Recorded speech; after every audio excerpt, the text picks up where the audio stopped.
하나님 말씀 이사야 6장입니다.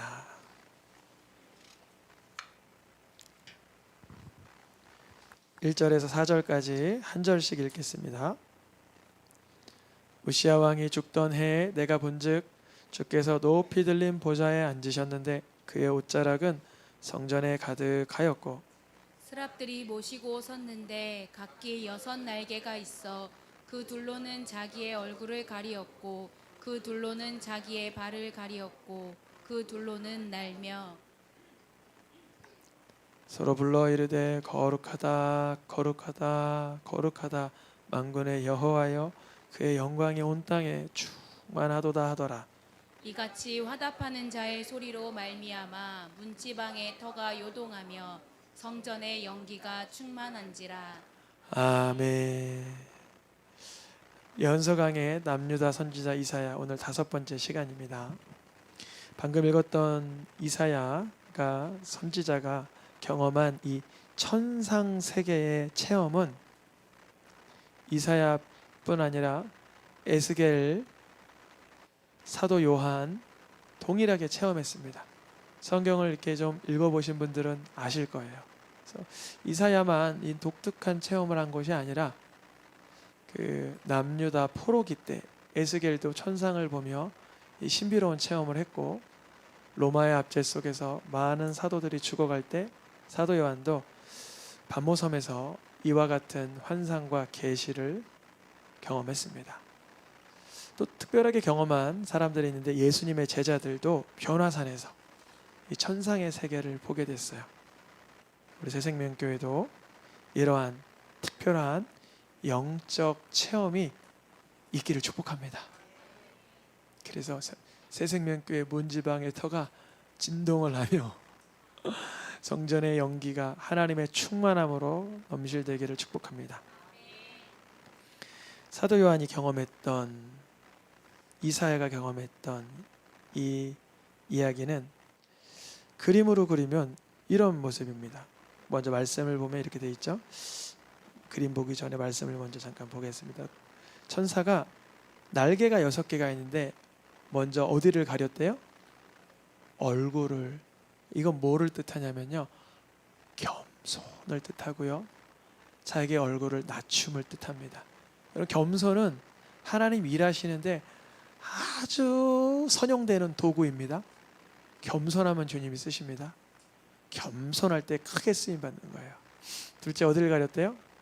발을 가렸대요. 자기의 자격이죠. 발을 신을 벗고 들어오는 그 자리, 발을 가리고 그 둘로는 뭐 하고 있대요? 저는 이거 말씀 묵상하면서 우리가 만약에 우리가 날개가 있다고 생각해 볼게요. 이 날개는 많은 걸 상징하는데 권력, 인기, 명예, 어떠한 나만의 어떠한 그런 영역, 나만의 재능들이 뒤에 딱 달리면 날잖아요. 그러면 자연스럽게 얼굴을 뭐 하고 싶어요? 드러내고 싶어요. 드러내고 싶고 나의 자격을 사람들에게 알리고 싶어요. 근데 이 천사는 알았던 거예요. 하나님 앞에서는 내가 아무리 날고 기어도 나를 가려야 함을, 나를 낮춰야 함을 알았던 거예요. 그 모습을 보면 이런 모습이죠. 날개가 6개인데 천사가 있는데 거룩하다 거룩하다 거룩하다 하면서 자기 얼굴을 가리고 발을 가리고 두 날개로 날고 있습니다. 그림 보이세요? 이게 좀 뭉그러진 그림이라 잘 안 보이기도 하는데 어쨌든 이런 모습입니다. 그래서 이 천사들이 이러고 있었어요. 거룩하다 거룩하다 거룩하다 만군의 여호와여 주님의 영광은 온 땅에 충만합니다. 이러한 노래로 서로 부르고 받거니 주거니 받거니 화답하고 있었어요. 이러한 모습을 누구 경험했다고요? 에스겔, 이사야, 사도 요한 경험했다 그랬죠. 그래서 사도 요한도 그가 경험한 말씀에 보니까 비슷한 장면이 나오죠. 거룩하다 거룩하다 거룩하다 전에도 계셨고 시제도 계시고 장차도 오실 하나님, 이러한 찬송을 그 천상세계를 바라볼 때 듣게 되었어요. 우리 새생명 성도님도 이러한 새 찬양, 영적인 찬양의 신비에 깊이 들어가기를 축복합니다. 그러니까 이제 물론 예배, 공예배 찬양 때도 물론 그걸 경험하면 너무 좋고요. 오후 예배 때, 금요 예배 때 이따가 기도할 때도 너무 좋죠. 언제라도 주님 이 사모하는 마음을, 갈급한 마음을 채워 주시옵소서. 주님은요 아빠예요, 아버지. 그래서요 우리의 필요를 아세요. 우리가 뭐 갈급한지 아세요. 지금은 좀 여러분 어떻게 느끼실지 모르지만 위로가 필요할 때가 있고 책망이 필요할 때도 있고 징계가 필요할 때가 있고 격려가 필요할 때인데 그거를 주님은 적세적소에 주십니다. 필요한 때에 주세요. 우리는 사람인지라 위로만 필요한 것 같고 격려만 필요한 것 같은 생각이 들 때 있지만 하나님께서는요 우리를 때로는 책망하실 때도 훈계하실 때도 있고 침묵하시며 기다리실 때도 있고 위로하시며 축복하실 때도 물론 많죠. 이 모든 걸 산용하여서 하나님의 그런 임재, 주님의 손길을 간증할 수 있기를 축복합니다. 이사야나 사도 요한이나 에스겔이나 이러한 특별한 경험을 하면서 즉시로 경험되는 첫 번째 순서가 뭐냐면 이 말씀입니다. 읽어보겠습니다. 화로다 나여 망하게 되었도다. 갑자기 이게 반전이죠. 하나님의 영광스러운 거룩한 세계를 바라보다가 그 신비로운 체험을 하다가 이사야가 하는 말이에요. 아이고 망하게 됐다. 이거 화로다가 저주받은 건 아닌가? 잘못된 건 아닌가? 하면서 스스로를 향해서 가슴을 치며 주저앉는 그런 모습입니다. 왜 그랬냐면 이사야가 뭐라고 말해요? 나 이사야는 사실 입술이 부정한 사람입니다. 그러는 거예요.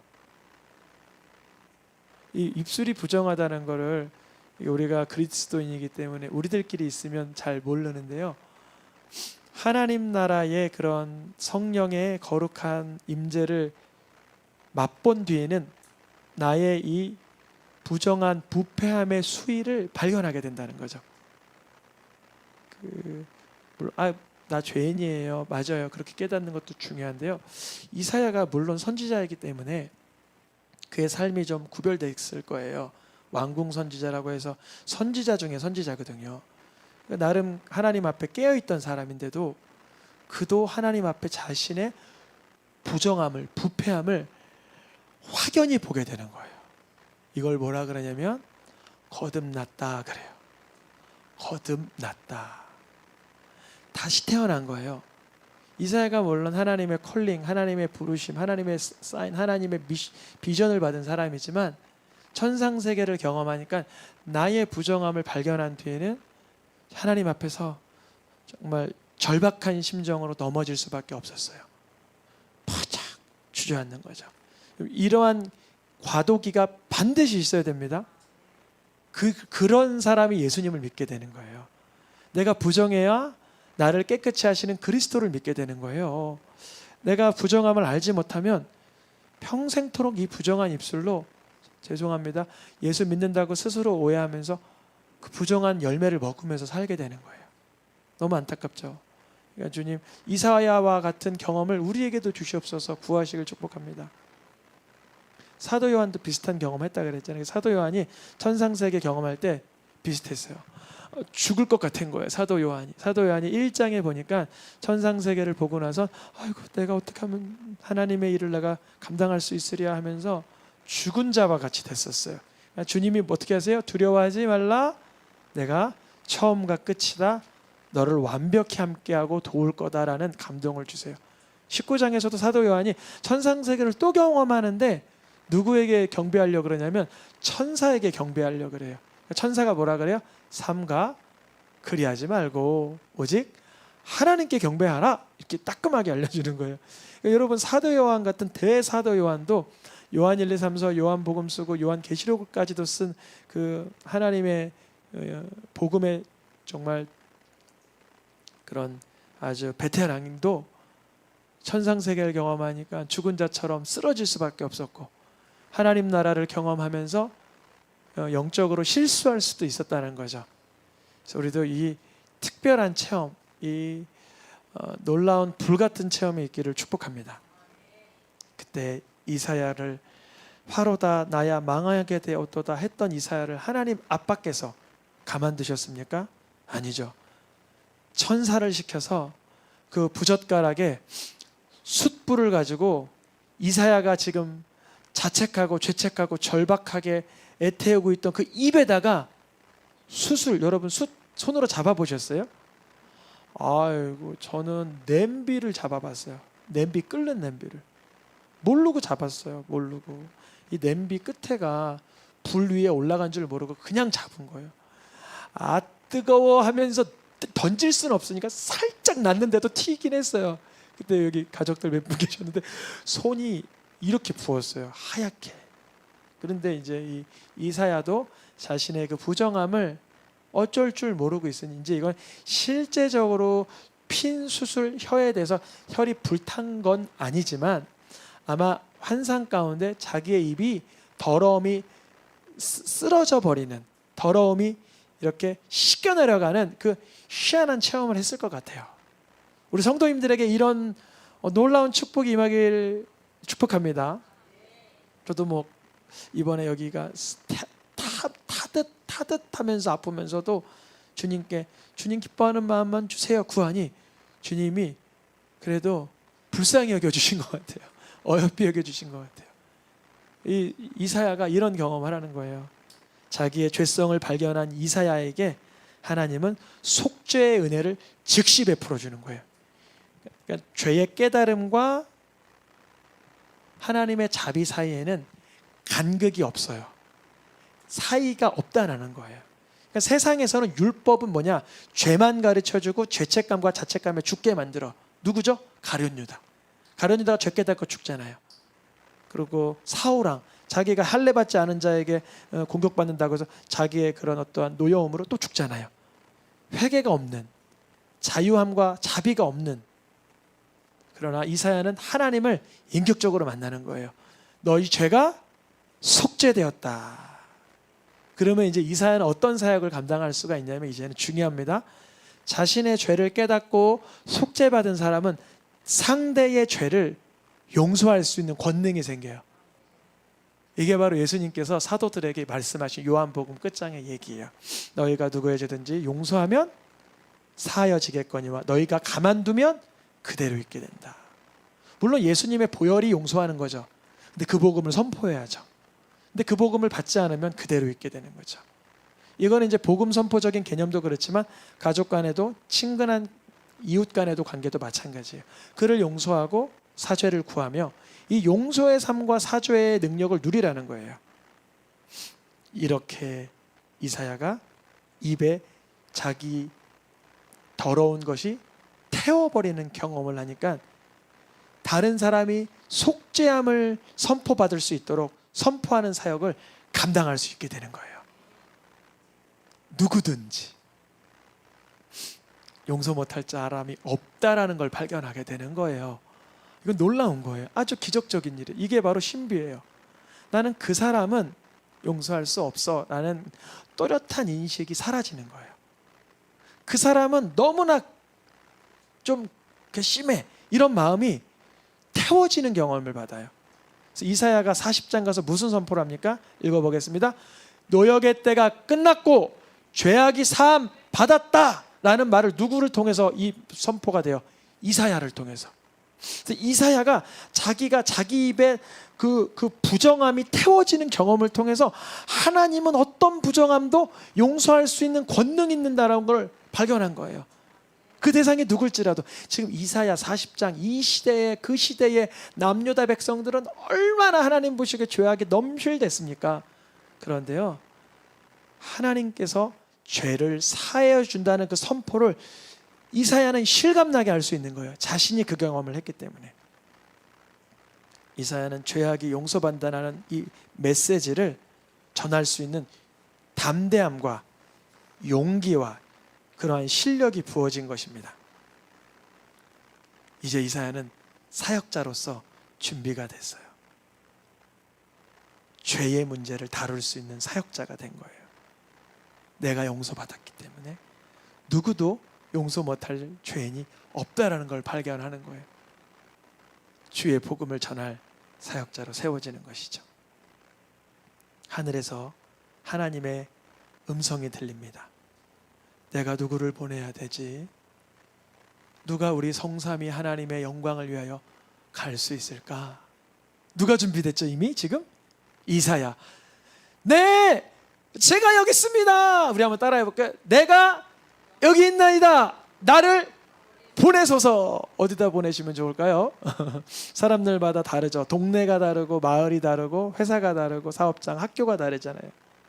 우리 이제 2월달 다음 주면 2월인데 2월 마지막 주에 우리 학생들 학생 선교사 파송 예배를 드리려고 그래요. 아멘. 학생들이 중학교, 초등학교, 고등학교, 대학교, 뭐 유치원 다 새로 진급을 하거나 입학을 하거나 졸업을 하는데 내가 여기 있나이다. 이 학교 담당자는 나입니다. 이제 이 학교 3,000명, 700명 내게 맡기시옵소서. 아멘. 우리 어린이들 크게 한번 아멘 해볼게요. 시작. 아이스크림 달라 할 때 목소리보다는 커야 되잖아요. 다시 한번 아멘. 그래요. 담대함을 주길 기도하겠습니다. 주님이 물론 목소리가 크다고 다 되는 건 아니겠지만 주님이 뭐라 그러셨어요? 부르짖으라. 내 입을 크게 열라. 내가 채우리라. 여러분 정말 하나님 일에 열정과 최선을 다하면 주님이 일하십니다. 이사야가 누가 갈까 그런 하나님 마음에 이제 걸맞는 사명자가 되는 거예요. 무엇 때문에? 내 부정함의 입이 주의 능력으로 치유됨을 경험한 뒤에 말이죠. 이제 이후에 이사야 6장 9절 10절은 구약과 신약 전반에 흐르는 엄청 중요한 말씀이 9절과 10절이에요. 한번 눈으로만 이렇게 보세요. 성경을. 이게 왜 중요한 말씀인가? 9절과 10절. 이 9절과 10절 말씀은 하나님의 구원 역사의 경륜을 표현하는 말씀이에요. 한번 차차히 9절 10절만 좀 세세하게 좀 보려고 합니다. 주님 이러신 거예요. 내가 여기 있습니다. 나를 보내소서. 그러면 주님이 맞장구 좀 쳐줘야 되잖아요. 그래 너가 가라. 성령을 너에게 충만하게 하리라. 너가 가는 곳마다 병자가 일어나고 치유가 나타나고 하나님을 인격적으로 만나는 자들이 있을지어다. 그러셔야 되는데 너 가서 백성에게 전하봐. 그들이 듣는데 못 깨달아. 보는데 모를 거야. 그래요. 누구 말씀이에요? 하나님 말씀이에요. 하나님이 전도하겠다는 이사야를 두고 하는 말씀이 이런 얘기란 말이죠. 하나님 왜 그러실까? 10절 말씀에도 비슷한 분위기예요. 백성들의 마음은 둔하게 될 거야. 귀는 막히게 될 거야. 눈은 감고 있을 거야. 그들이 눈으로 보고 귀로 듣거나 마음으로 깨닫고 다시 돌아와 고침을 받을까 하노라. 이렇게 말씀하신 거예요. 하나님께서. 그럼 이 이야기가 신구약 전반에 흐른다 그랬죠. 아주 중요한 말씀이라 그랬죠.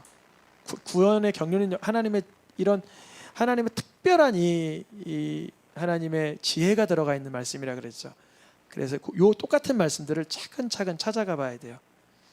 모세 시대 때 이미 왕정 시대, 사사 시대 그 전에 모세 시대 하나님이 동일한 말씀을 주셨었어요. 언제냐면 신명기 때면 모세가 이스라엘 2세대들이 가나안 입성을 앞두고 여호수아에게 그 위임되기 직전에 마지막 준 신명기 29장 말씀이거든요. 그러니까 모세가 뭐라 그러냐면 하나님께서 요 29장 4절 앞절의 내용은 하나님의 기적이 써 있어요. 기적과 이적과 신비와 표적과 수많은 미라클들이 앞에 다 적어 있단 말이에요. 근데 잘 보세요. 아무리 신비하고 기적적이고 위대한 일이 있어도 깨닫는 마음, 보는 눈, 듣는 귀는 주님이 주시지 않아. 무슨 의미일까요? 깨닫고 하나님을 선택하는 건 하나님의 능력이지만 또 그 사람의 몫인 거예요. 잘 보세요. 이 사람이 병이 나요. 죽을 병이 났어요. 깨달았죠. 근데 하나님께 돌아가야 된다는 마음은 하나님께서 너 그러니까 나한테 무조건 와. 거기에 족쇄를 걸지 않으신다는 거예요. 세상에서는 약을 좀 쥐어주고 약값을 반드시 받아내죠. 근데 하나님은 기적을 1절에 일으키고 29장 3절에 이적을 일으키고 홍해를 가르셔도 깨닫는 마음과 보는 눈과 듣는 귀는 너희에게 즉흥적으로 그 너희의 자유의지 속에 심지 않으셨다는 거예요. 이사야 말씀 동일하게 같은 말씀인데요. 눈이 있어도 하나님의 기적은 안 보이는 거예요. 하나님이 내게 주신 게 안 보여요. 내가 쟁취한 것만 보여요. 귀가 있어도 하나님이 나에게 무엇라 말씀하신 걸 듣질 못해요. 백성을 뭐 해야 된대? 그러니까 에클레시아. 어디에서요?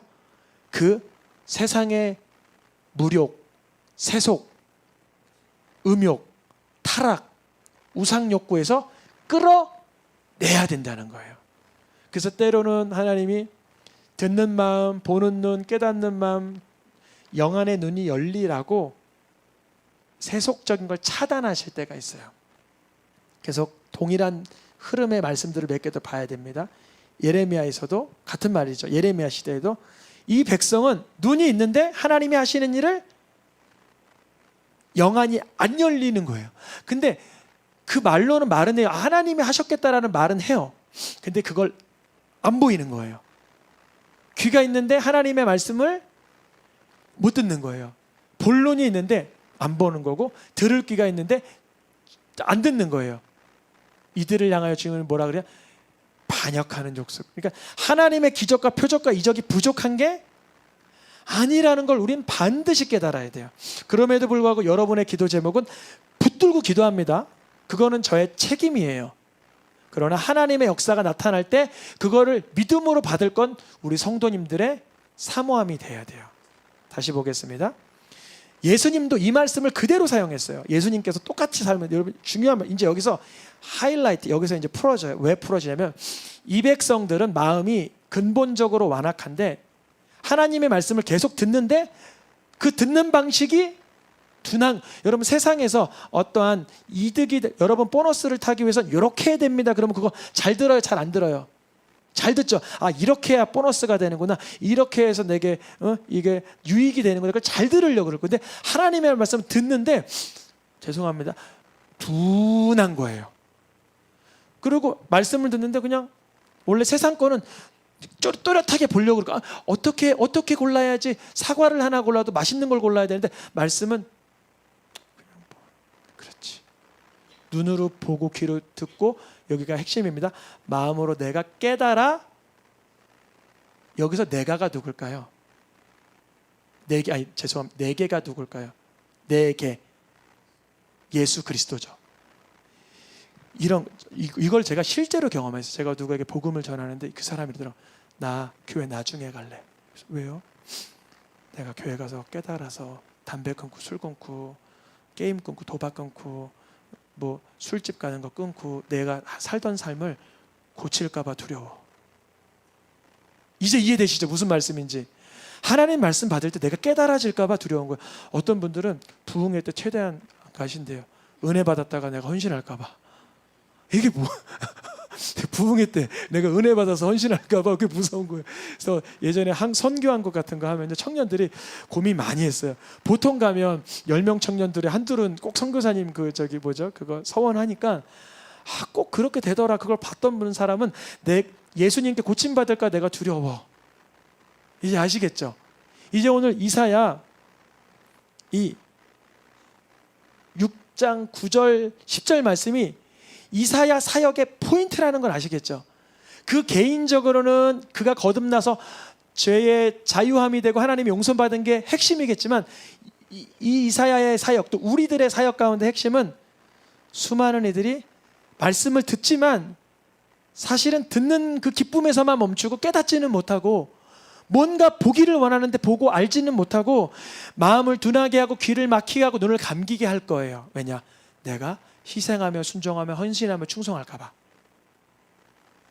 라고 성경에서 말하고 있는 거예요. 이건 제 생각이 아닌 걸 여러분 아시겠죠? 예수님이 이걸 해석하신 거예요. 내게 고침받을까 두려워함이라. 그래서 그랬어요. 제가 종종 간증해요. 예전에 한번 저 전도사 때 사역을 하다가 내가 도무지 사역할 수 없는 환경이었어요. 왜냐하면 교회가 교단을 바꿨어요. 여러분, 내가 사역하던 교회가 교단을 바꾸면 부사역자들은 거기에 있을 수가 없는 거예요. 주님 앞에 기도했어요. 주님이 어떤 메시지를 주셔서 주님이 그 메시지를 주실까 두려워했지만 순종을 했어요. 사역 가운데 언제나 평탄과 형통을 두시더라고요. 아멘입니까? 여러분, 내가 어떤 사안을 가지고 하나님이 이렇게 대답하실까 봐 두려운 문제 있으셨었죠? 그 사람에게 가서 무릎을 꿇어라, 아니면 용서를 구해라, 아니면 그 사람을 축복해라, 그 사람을 감싸주어라, 이런 거 있었죠? 함부로 기도했다가 내가 이거 큰일 나는 거 아닌가, 이런 느낌. 예수님께 고침받을까 두려워서 귀를 닫아버리고 눈을 닫아버리고 축복은 바라지만 그 축복은 그 축복이 아닌 거예요. 그래서 이게 바로 이사야 사역이었던 거예요. 그래서 이사야가 물어봐요. 주님, 그런데 백성들이 그러한 상태는 언제까지입니까? 그래였어요. 이사야가 이제 이게 신구약을 넘나드는 구원 역사의 경륜의 지혜라 그랬죠. 이거 엄청 중요한 건데요. 이사야가 물어봐요. 주님, 언제까지 이 백성들은 완악함에 귀를 닫고 눈을 열지 못할까요?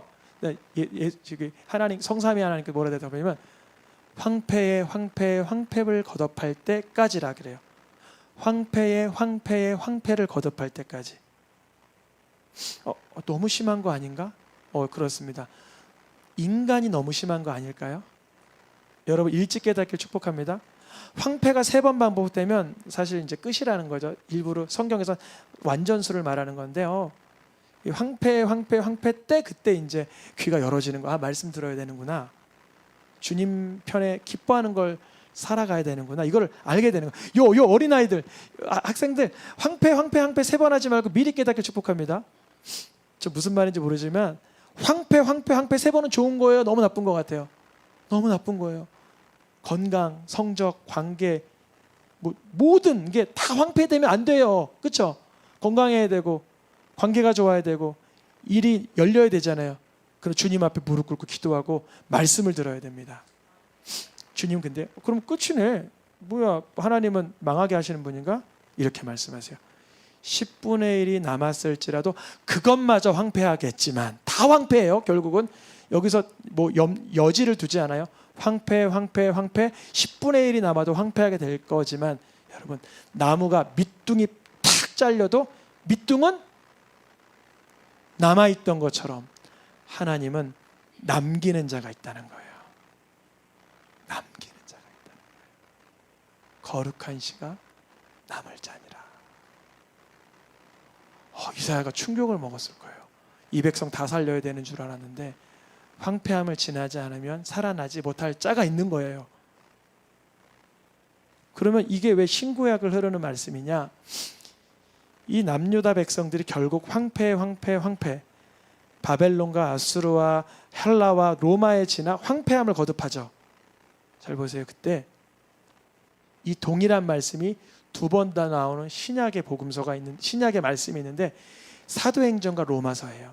이제 그 말씀은 여기다 첨가하진 않았어요. 이 앞절이기 때문에 여러분 그걸 머리에 인지해 두시고, 이 이스라엘 백성들은 왜 듣지 않을까요? 이유는 구원은 그들을 넘어 이방인에게까지 보내어 준 줄 그때서야 알게 된다. 누군가 황폐 거듭할 때 듣지 않는 그 귀 가운데 누군가 그 곁에서 듣는 자가 있는다는 거예요. 그러면 그 듣는 자의 부흥으로, 축복으로, 아멘, 회복으로 식이 나서 그때 가서 믿게 된다는 거예요. 여러분, 식이 나서 믿지 말고 미리 믿기 축복합니다. 정말 그런 거예요. 이게 그렇게 이사야의 사역이 로마서 11장까지 이어지는, 여러분, 그래서 로마서 11장 11절 앞구절이 그들의 귀가 둔하여지고 막혀지고 안 듣는다는 얘기가 적혀있고, 사도행전 28장 앞절에도 부활의 복음을 전했는데 안 듣는 자가 있고 듣는 자가 있다, 이 말씀이 다 있는데, 그때 하나님의 복음이 유대인을 넘어나가는 거예요. 여러분, 황폐되어서 나를 넘는 복음이 되길 원해서요? 나를 관통하는 복음이 되길 원하세요? 나를 관통하는 복음 되길 축복합니다. 6월절 어린 양의 사건은 저주는 넘어갔어야 돼요. 복음은 관통돼야 되는 거예요. 내가 듣는 귀가 돼야 돼요. 같은 보는 눈이 돼야 돼요. 이 시간 찬양하며 기도하겠습니다.